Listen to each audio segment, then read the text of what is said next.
Kitab Adab Nikah, yaitu kitab kedua dari Rubu, Adat Kebiasaan, dari kitab Ihya Ulumuddin. Dengan nama Allah yang Maha Pengasih lagi Maha Penyayang. Segala pujian bagi Allah, yang tidak dapat dicapai oleh panah kesangsian, akan tempat tembus, mengenai keajaiban perbuatannya. Tidak kembalilah akal dari permulaan kejadiannya, melainkan penuh dengan kegundahan dan keheranan. Senantiasalah segala nikmatnya yang halus-halus kepada alam itu menampak, di mana nikmat itu terus-menerus kepada mereka dengan usaha dan pemaksaan. Dan sebahagian dari nikmatnya yang halus mengagumkan, ialah menjadikan manusia dari air. Lalu menjadikannya berkeluarga dan berbangsa. Dikeraskannya kepada makhluk itu keinginan, yang memaksakan mereka kepada berusaha, di mana dengan usaha itu, secara terpaksa dan keras untuk mengekalkan keturunan mereka. Kemudian ia membesarkan urusan keturunan itu dan dijadikannya berbatas. Maka diharamkannya berbuat jahat untuk menyebabkan keturunan itu. Dengan bersangatan sekali ia menerangkan keburukan perbuatan jahat itu, dengan gertak dan hardik. Dijadikannya perbuatan jahat itu suatu dosa yang keji dan perbuatan pahit yang harus dijauhkan. Disunatkannya perkawinan, nikah, digerakkannya kepada bernikah, karena sunat dan perintah. Maka Maha Sucilah yang mewajibkan kematian kepada hambanya. Lalu dihinakannya mereka yang merupakan keruntuhan dan kehancuran dengan kematian itu. Kemudian menyebarkan bibit-bibit dari air hanyir dalam bumi kerahiman ibu. Dijadikannya dari bibit-bibit itu makhluk. Dijadikannya makhluk itu untuk menampal dari kehancuran lantaran mati, sebagai peringatan bahwa lautan takdir itu melimpah ruah kepada alam seluruhnya dengan kemanfaatan dan kemelaratan, kebajikan dan kejahatan, kesukaran dan kemudahan, kelipatan dan kehamburan. Selawat dan salam kepada Muhammad yang diutus dengan berita-berita hardik dan gembira. Dan kepada keluarga dan para sahabatnya dengan rahmat yang tidak sanggup dihitung dan dihinggakan. Dan berilah wahai Allah kesejahteraan yang banyak. Adapun kemudian, sesungguhnya perkawinan itu menolong kepada agama dan menghina kepada setan. Benteng yang teguh terhadap musuh Allah dan sebab untuk memperbanyakkan umat, yang menjadi kebanggaan bagi penghulu segala rasul terhadap nabi-nabi yang lain. Maka alangkah layaknya untuk diperhatikan sebab-sebabnya, dijaga sunat dan adabnya, diuraikan maksud dan tujuannya, dibentangkan pasal-pasal dan bab-babnya. Dan kadar yang penting dari hukum-hukumnya, akan tersingkap pada 3 bab.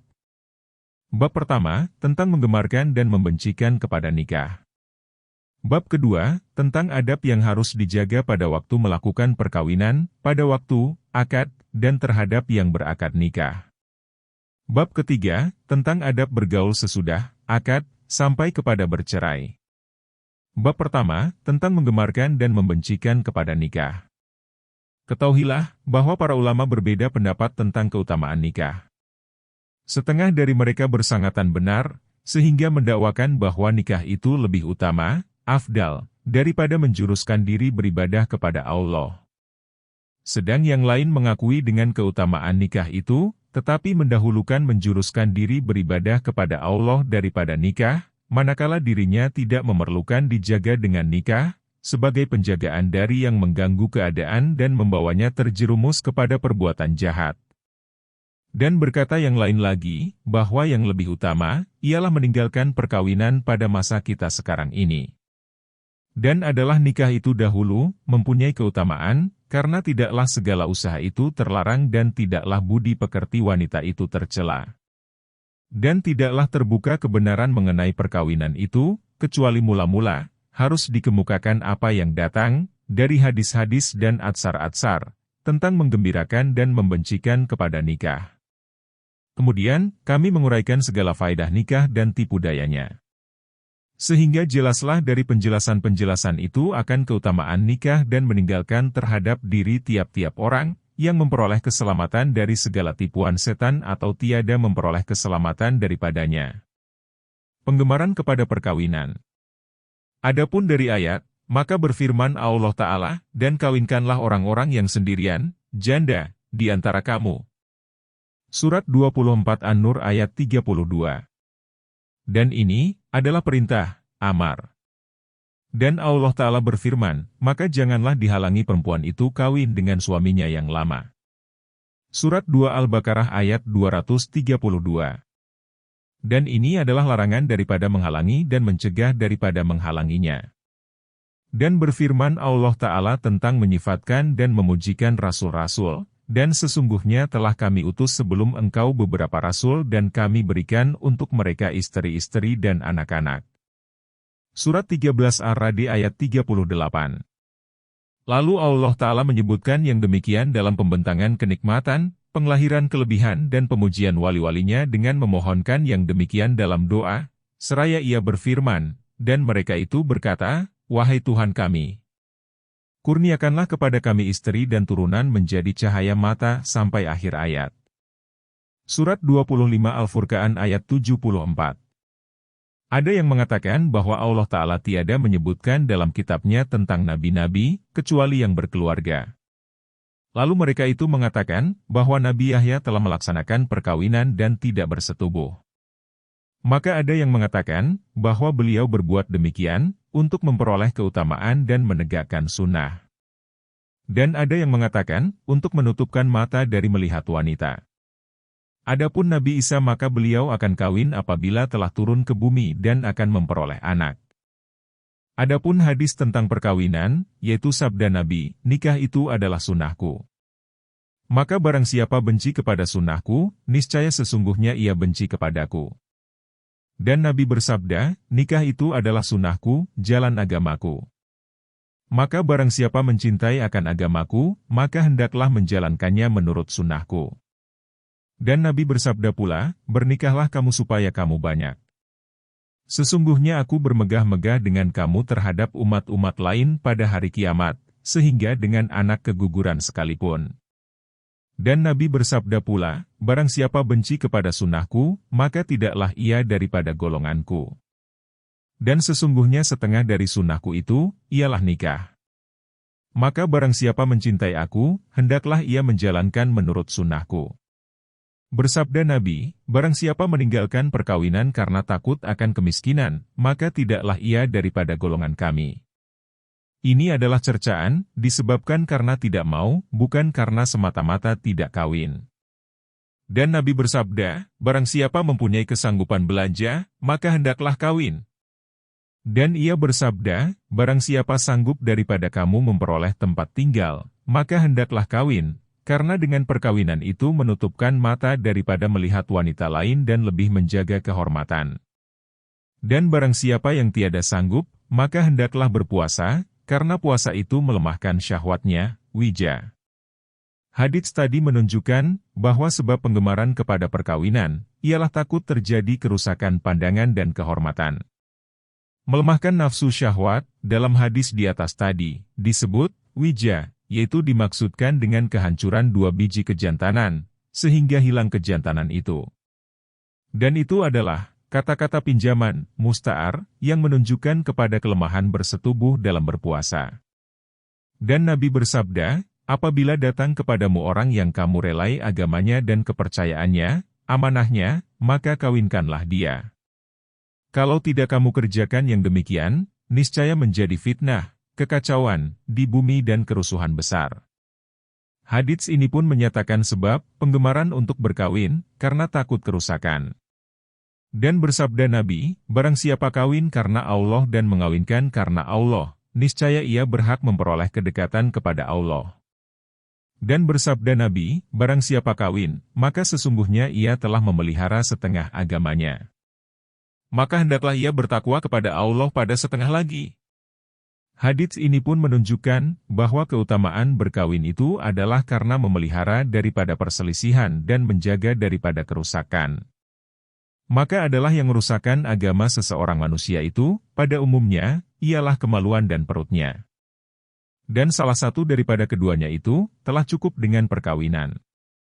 Dan bersabda Nabi, tiap-tiap amalan anak Adam, manusia, itu, terputus, kecuali 3.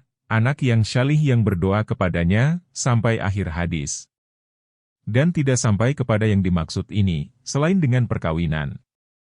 Adapun atsar, maka yaitu, berkata Umar, tidak dilarang dari kawin, selain orang yang lemah, impoten, atau orang yang maksiat.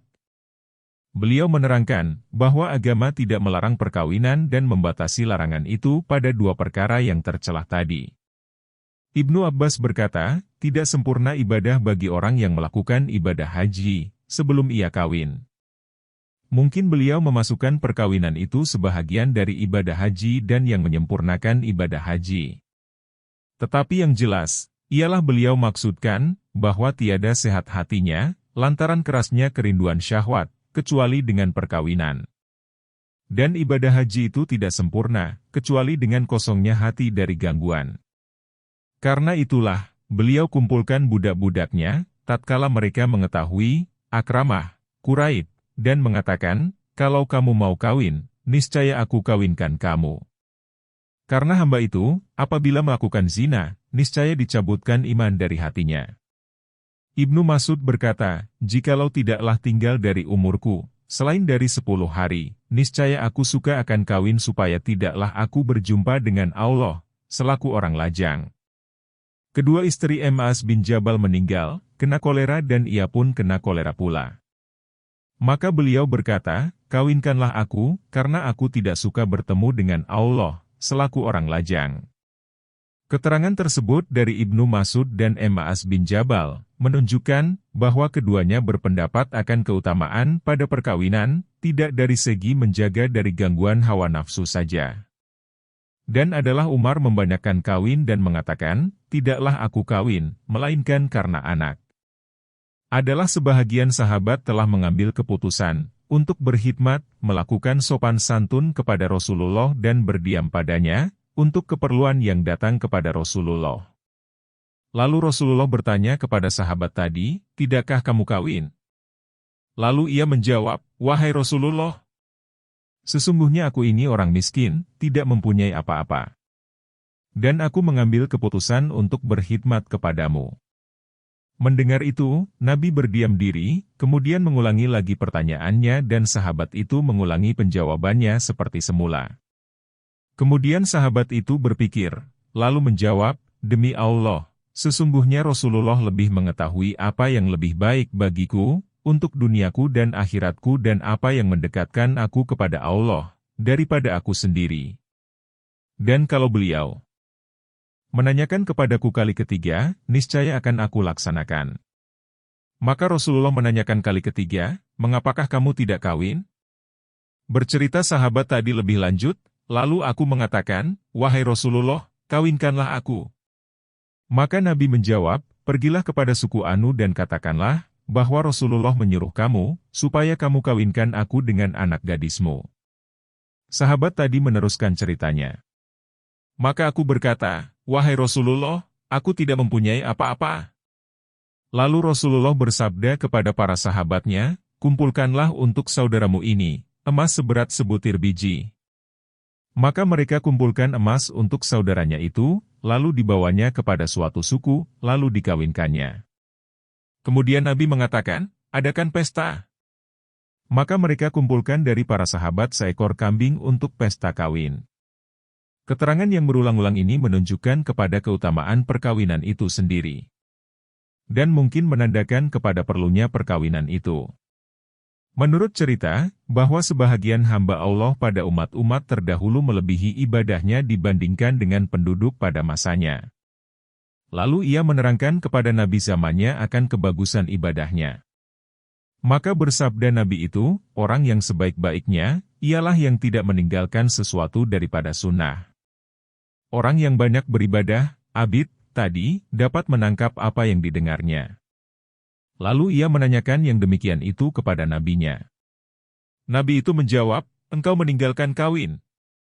Orang itu menjawab, tidaklah aku mengharamkan kawin, tetapi aku miskin, aku bergantung kepada orang lain. Nabi itu menjawab, akan aku kawinkan engkau dengan anak perempuanku. Lalu Nabi itu mengawinkan dia dengan anak perempuannya. Berkata Bishr bin Al-Harts, Ahmad bin Hanbal melebihi aku disebabkan 3 perkara, disebabkan mencari yang halal untuk dirinya sendiri dan untuk orang lain, sedang aku mencarinya untuk diriku sendiri saja. Dan karena meluasnya dalam perkawinan dan sempitnya aku dari perkawinan.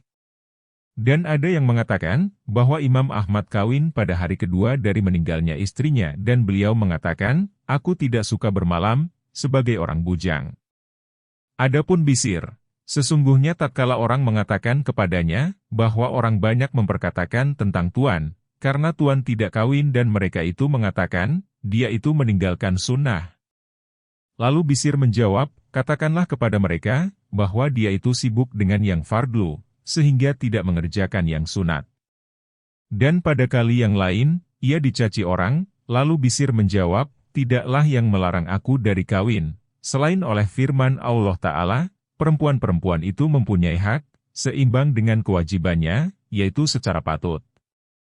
Surat 2 Al-Baqarah ayat 228. Hal itu lalu diterangkan kepada Ahmad, maka Ahmad menjawab, "Di manakah terdapat orang seperti Bisir? Ia duduk seumpama tajamnya mata tombak." Dalam pada itu, diriwayatkan bahwa orang bermimpi berjumpa dengan Bisir, lalu menanyakan kepadanya, "Apakah yang diperbuat oleh Allah kepadamu?" Maka Bisir menjawab, "Ditinggikan tempatku di dalam surga, didekatkan aku kepada tempat nabi-nabi dan aku tidak sampai ke tempat orang-orang yang berkeluarga, orang yang beristri. Dan pada suatu riwayat, Tuhan berfirman kepadaku, aku tidak suka bahwa engkau menjumpai aku selaku orang bujang." Berkata orang yang bermimpi, lalu kami bertanya kepada Bisir, "Apakah yang diperbuat oleh Abu Nash'at Tamar?" Maka ia menjawab, "Ditinggikan dia di atasku dengan 70 tingkat." Maka kami bertanya, "Dengan apa, sedang kami melihat engkau di atasnya?" Bisir menjawab, "Dengan kesabarannya di atas berumah tangga dan berkeluarga."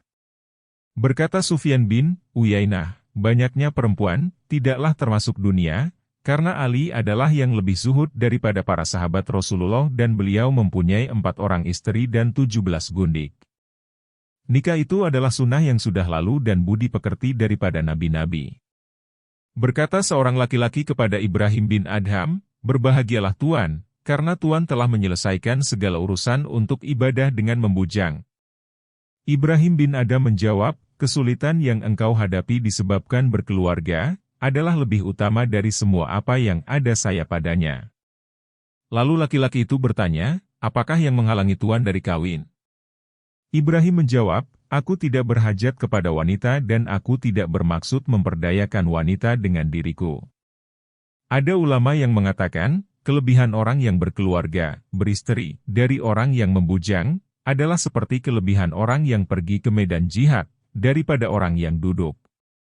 Serakaat dari orang yang berkeluarga, lebih utama dari 70 rakaat dari orang yang membujang.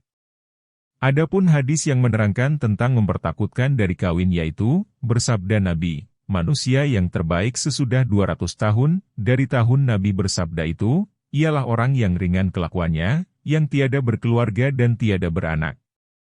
Bersabda Nabi, akan datang kepada manusia suatu masa, di mana kebinasaan seseorang itu terdapat pada tangan istrinya, 2 ibu bapaknya dan anaknya. Mereka itu menghinakannya dengan kemiskinan dan memberatkannya dengan pikulan yang tidak disanggupinya.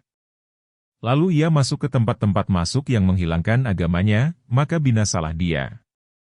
Pada suatu hadis tersebut, sedikit jumlah keluarga adalah salah satu dari 2 kekayaan dan banyak jumlah keluarga adalah salah satu dari 2 kemiskinan. Ditanyakan Abu Sulaiman Ad-Darani tentang kawin, maka ia menjawab, bersabar dari wanita adalah lebih baik daripada bersabar atas wanita. Dan bersabar atas wanita adalah lebih baik daripada bersabar atas neraka. Dan Abu Sulaiman berkata pula, sendirian itu memperoleh kemanisan amal dan keselesaian hati, dari apa yang tidak diperoleh oleh orang yang berkeluarga.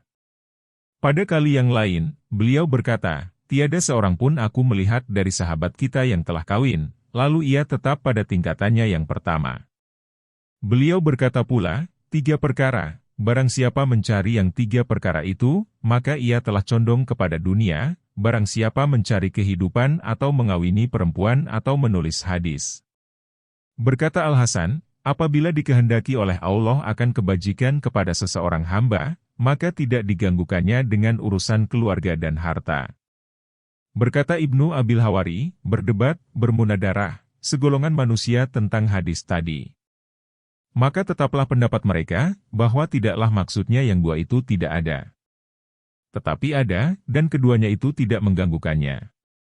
Dan itulah yang menunjukkan kepada perkataan Abu Sulaiman Ad-Darani, apa yang mengganggu engkau daripada beribadah kepada Allah oleh keluarga, harta dan anak, maka itu adalah kutukan ke atas diri engkau. Kesimpulannya, tidaklah berpindah dari seseorang pembencian dari kawin secara mutlak, melainkan disertakan dengan syarat. Adapun penggemaran kepada kawin, maka telah datanglah hadis-hadis secara mutlak dan disertakan dengan syarat. Dari itu, maka haruslah kami singkapkan tutup dari yang demikian itu, dengan menentukan bahaya dan faedah dari perkawinan. Faedah perkawinan. Perkawinan itu mengandung 5 faedah. Anak, menghancurkan nafsu syahwat, mengatur rumah tangga, membanyakkan keluarga dan berjuang diri memimpin kaum wanita. Faedah pertama, anak. Dan itulah pokok dan untuk itulah diciptakan perkawinan. Dan yang dimaksud, ialah mengekalkan keturunan, supaya dunia ini tidak kosong dari jenis manusia. Adapun nafsu syahwat, sesungguhnya dijadikan selaku pembangkit yang menggerakkan, seperti yang diwakilkan dengan jantan untuk mengeluarkan bibit dari tulang sulbi dan dengan betina pada menetapkan dari usaha pertanian itu, dengan lemah lembut dengan keduanya, dalam membawakan kepada memperoleh anak, dengan sebab bersetubuh. Seperti lemah lembut dengan burung pada penyebaran bibit yang disukainya, supaya burung itu terbawa kepada jaring.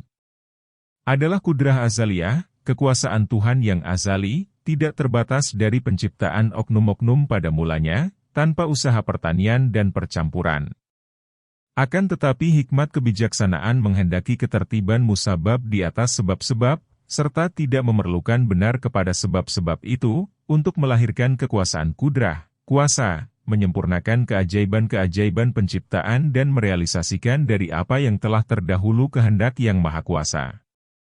Dan benarlah dengan demikian, kalimahnya dan telah berlaku suratan padanya. Dalam menyampaikan kepada memperoleh anak itu, adalah suatu pendekatan diri kepada Allah, dari 4 segi, di mana yang 4 ini, adalah pokok pada penggemaran kepada kawin, ketika merasa aman dari segala gangguan nafsu syahwat. Sehingga tiada seorang pun ingin bertemu dengan Allah dalam keadaan membujang.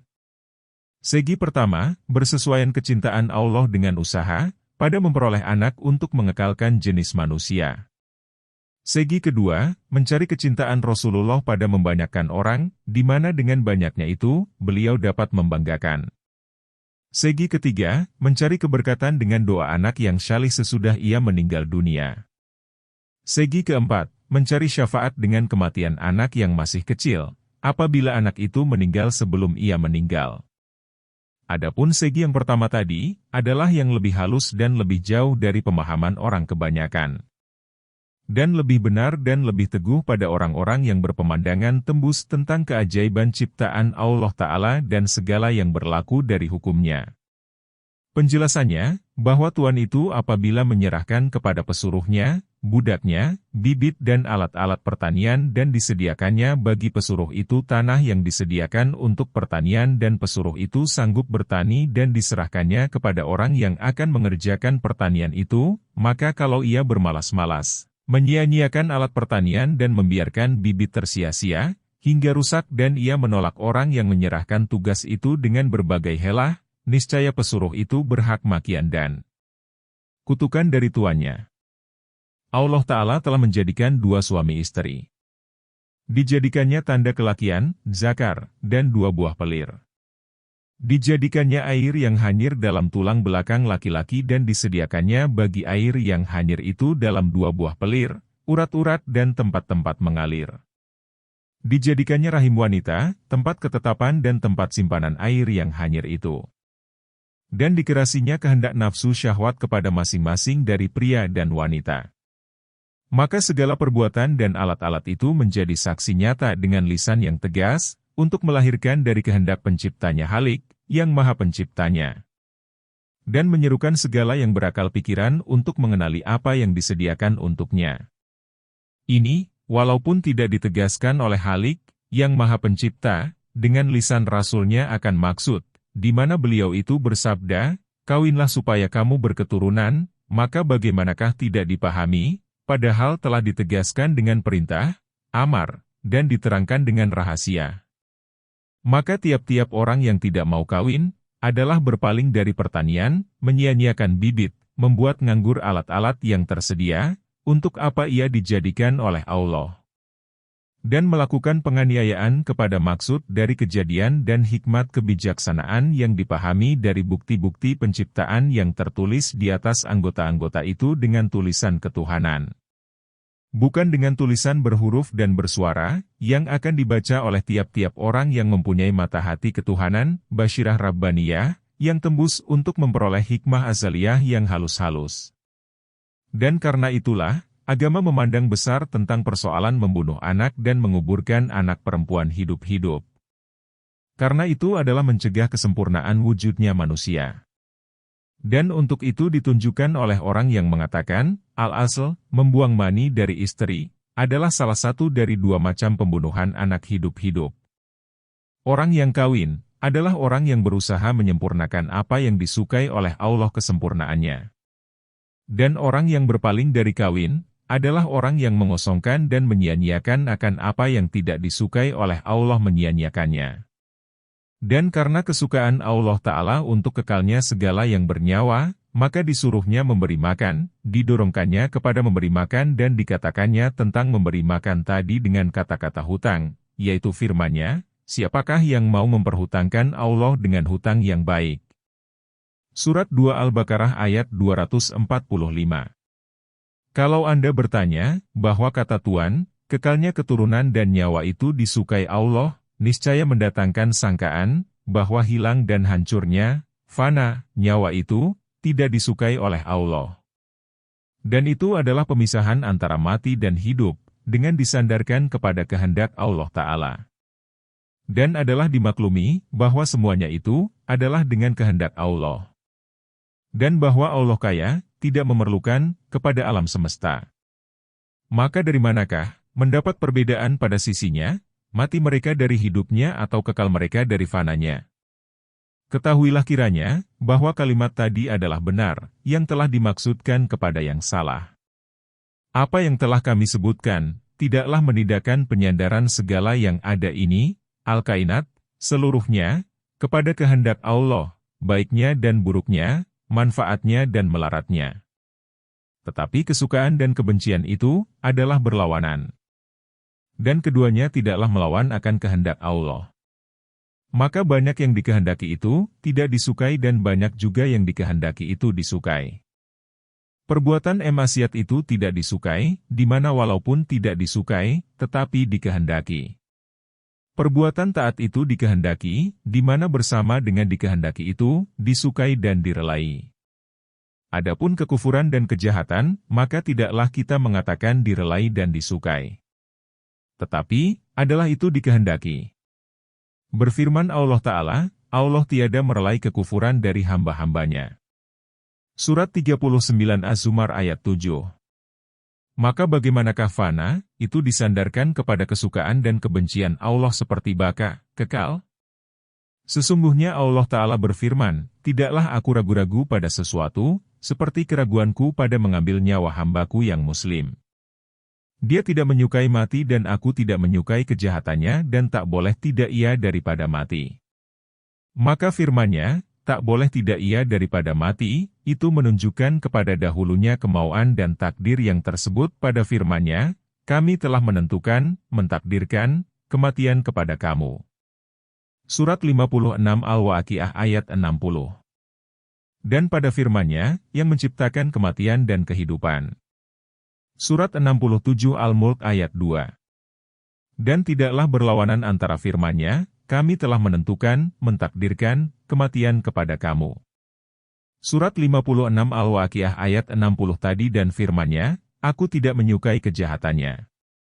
Tetapi kenyataan kebenaran pada ini, yang meminta penegasan pengertian kemauan, kehendak, kecintaan dan kebencian serta penjelasan hakikat maknanya. Karena yang segera kepada pemahaman daripadanya, ialah hal-hal yang bersesuaian dengan kehendak makhluk, kesukaan dan kebencian mereka. Dan amat jauhnya yang demikian daripada kebenaran.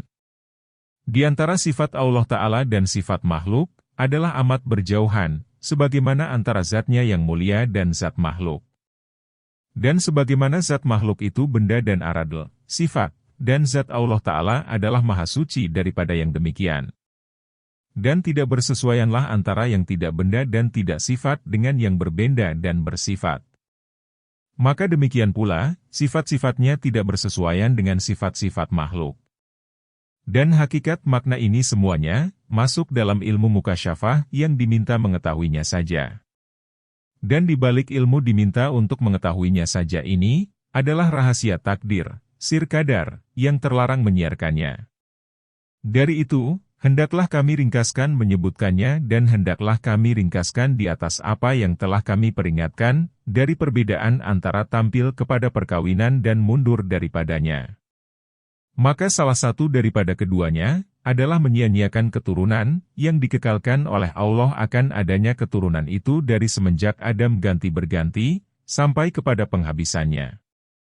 Maka orang yang tidak mau kawin, sesungguhnya ia telah memotong akan adanya manusia yang terus-menerus dari semenjak adanya Adam terhadap dirinya sendiri. Maka matilah ia terputus, tiada berpenggantian. Jikalau penggerak kepada nikah itu, semata-mata memenuhi nafsu syahwat, niscaya tidaklah Mas berkata pada waktu penyakit kolera itu, kawinkanlah aku, janganlah aku bertemu dengan Allah, dalam keadaan membujang. Kalau Anda bertanya, apakah Mas mengharap akan anak pada waktu yang demikian itu? Maka apakah segi keinginannya kepada kawin itu? Maka aku menjawab, bahwa anak itu berhasil dengan bersetubuh dan bersetubuh itu berhasil dengan kebangkitan nafsu syahwat. Dan itu adalah hal yang tidak masuk dalam bidang usaha. Sesungguhnya yang bersangkutan dengan ikhtiar hamba, ialah mendatangkan penggerak bagi nafsu syahwat itu. Dan yang demikian itu, diharapkan dalam segala keadaan. Maka barang siapa telah melakukan ikatan perkawinan, akad nikah, adalah ia telah menunaikan kewajibannya dan berbuat apa yang membawa kepada yang tersebut itu. Dan yang lain dari itu, adalah di luar dari usahanya. Karena itulah, disunatkan juga nikah kepada orang yang tak bertenaga, impoten. Karena gerakan nafsu syahwat itu, adalah tersembunyi, tidak dapat dilihat. Sehingga orang yang sudah tersapu bersih, al-mamsuh sudah rata, yang tidak dapat mengharap akan memperoleh anak lagi, juga tidak terputus sunatnya kawin bagi dirinya, berdasarkan pandangan yang disunatkan bagi orang yang botak, melalukan pisau cukur di atas kepalanya, karena mengikuti orang lain dan menyerupai dengan orang-orang terdahulu yang syalih. Dan sebagaimana disunatkan pada mengerjakan haji sekarang, akan aramal berlari-lari kecil pada waktu mengerjakan sa'i pada haji dan al-itiba, memasukkan selendang ke bawah ketiak kanan dan menutupkan bahu kiri dengan bagian lain dari selendang itu. Dan adalah maksudnya mula-mula dahulu, menzahirkan keberanian terhadap orang-orang kafir. Maka jadilah mengikuti dan menyerupai dengan mereka yang telah menzahirkan keberanian itu, sunat terhadap orang-orang yang terkemudiannya. Dan menjadi lemahlah sunatnya ini, dibandingkan kepada sunatnya terhadap orang yang mampu bertani. Dan kadang-kadang kelemahan sunat itu, semakin bertambah, dengan apa yang mengimbanginya, tentang makruhnya membuat wanita itu kosong dan disia-siakan, mengenai apa yang kembali kepada menunaikan akan hajatnya. Hal itu tidaklah terlepas dari semacam bahaya. Maka pengertian ini, adalah yang memperingatkan kepada sangatnya penantangan mereka kepada meninggalkan perkawinan, walaupun nafsu syahwat itu tidak berdaya. Segi kedua, berusaha pada mencintai Rasulullah dan kerlaannya, dengan membanyakkan apa yang menjadi kebanggaannya. Karena ia telah menegaskan yang demikian. Dan menunjukkan kepada pemeliharaan urusan anak itu, oleh sejumlah segi-segi seluruhnya. Di antaranya, apa yang diriwayatkan dari Umar, bahwa beliau itu bernikah banyak kali dan mengatakan, sesungguhnya aku kawin untuk memperoleh anak. Dan apa yang diriwayatkan dari beberapa hadis, tentang mencela wanita yang mandul, karena Nabi bersabda, sesungguhnya sehelai tikar pada suatu sudut rumah, adalah lebih baik daripada seorang wanita yang tidak beranak. Dan Nabi bersabda, sebaik-baik wanita kamu, ialah yang banyak anak dan banyak kasih sayangnya. Dan Nabi bersabda, seorang wanita yang hitam, yang beranak banyak, adalah lebih baik dari seorang wanita cantik yang tidak beranak. Dan ini menunjukkan kepada mencari anak itu dimasukkan ke dalam kehendak keutamaan nikah, daripada mencari penolakan tipuan nafsu syahwat.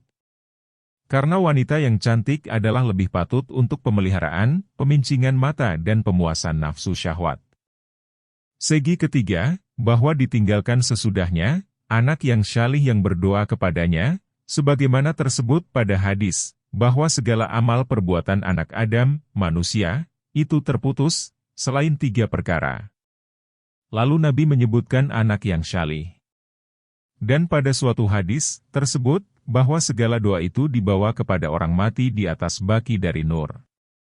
Perkataan dari orang yang mengatakan, bahwa anak itu kadang-kadang tidak syalih, tidaklah itu berpengaruh, karena anak itu mumin. Dan syalih itu pada umumnya, adalah pada anak-anak orang yang beragama. Lebih-lebih apabila ayahnya bercita-cita mendidiknya dan membawanya kepada kesyalihan. Kesimpulannya, bahwa doa orang mukmin kepada kedua ibu bapaknya, adalah berfaedah, baik anak itu orang yang berbuat kebajikan atau berbuat kedurhakaan. Dan orang tua itu diberi pahala di atas segala doa dan kebajikan anaknya, karena itu adalah dari usahanya. Dan tidak disiksa disebabkan segala kejahatan anaknya. Karena, tiadalah pemikul beban akan memikul beban orang lain. Dan karena itulah berfirman Allah Ta'ala, nanti mereka akan kami pertemukan dengan turunannya itu dan tiada kami kurangi amal mereka barang sedikit pun. Surat 52 At-Tur ayat 21. Artinya, tiada kami kurangkan mereka dari amal perbuatannya dan kami jadikan anak-anak mereka menjadi tambahan pada perbuatan baiknya. Segi keempat, bahwa kalaulah mati anaknya sebelumnya, maka adalah anak itu berbuat syafaat kepadanya. Diriwayatkan dari Rasulullah, bahwa beliau bersabda, bahwa anak kecil itu menarik kedua ibu bapaknya ke dalam sorga. Dan pada sebahagian hadis tersebut, anak itu memegang kainnya, sebagaimana aku sekarang memegang kainmu. Dan Nabi bersabda pula, bahwa dikatakan kepada anak kecil itu, masuklah ke sorga. Lalu anak itu berdiri di pintu sorga dengan penuh kekesalan dan kemarahan, seraya ia berkata, aku tidak masuk sorga, kecuali kedua ibu bapakku bersama aku. Lalu ada yang mengatakan, masukkanlah kedua ibu bapaknya bersama dia ke sorga. Pada hadis lain, tersebut, bahwa anak-anak kecil itu berkumpul pada tempat perhentian kiamat, ketika segala makhluk dibawa untuk hisab, diperhitungkan segala amal perbuatannya semasa di dunia. Lalu ada yang mengatakan kepada para malaikat, pergilah dengan anak-anak itu ke sorga. Maka anak-anak itu berdiri pada pintu sorga, lalu dikatakan kepada mereka, selamat datang para keturunan kaum muslimin. Masuklah. Tidak dikira, hisab terhadap kamu. Anak-anak itu bertanya, manakah bapak-bapak dan ibu-ibu kami? Maka menjawab pengawal, bapak-bapak dan ibu-ibu kamu tidaklah seperti kamu. Mereka mempunyai dosa dan kesalahan. Mereka akan dihisap dan dituntut di atas segala dosa dan kesalahan itu. Bersabda Nabi seterusnya, lalu anak-anak itu berteriak dan menggoncangkan sekali goncangan di atas pintu-pintu sorga. Maka berfirman Allah Ta'ala, sebenarnya ia maha mengetahui dengan anak-anak itu, goncangan apakah ini? Lalu para pengawal itu menjawab, wahai Tuhan kami. Anak-anak orang Islam itu berkata, kami tidak mau masuk sorga, kecuali bersama orang tua kami. Maka berfirman Allah Ta'ala, biarkanlah semuanya. Bawalah orang tua mereka itu, lalu masukkanlah semuanya ke dalam sorga. Nabi bersabda, barang siapa meninggal dan mempunyai 2 orang anak, maka sesungguhnya ia tercegah dengan sesuatu cegahan daripada api neraka. Dan Nabi bersabda, barang siapa meninggal dengan mempunyai 3 orang anak, di mana mereka itu belum sampai berdosa, niscaya ia dimasukkan oleh Allah ke dalam sorga dengan kurnia rahmatnya kepada mereka. Lalu sahabat bertanya, dan kalau anaknya 2 orang? Nabi menjawab, dan 2 juga.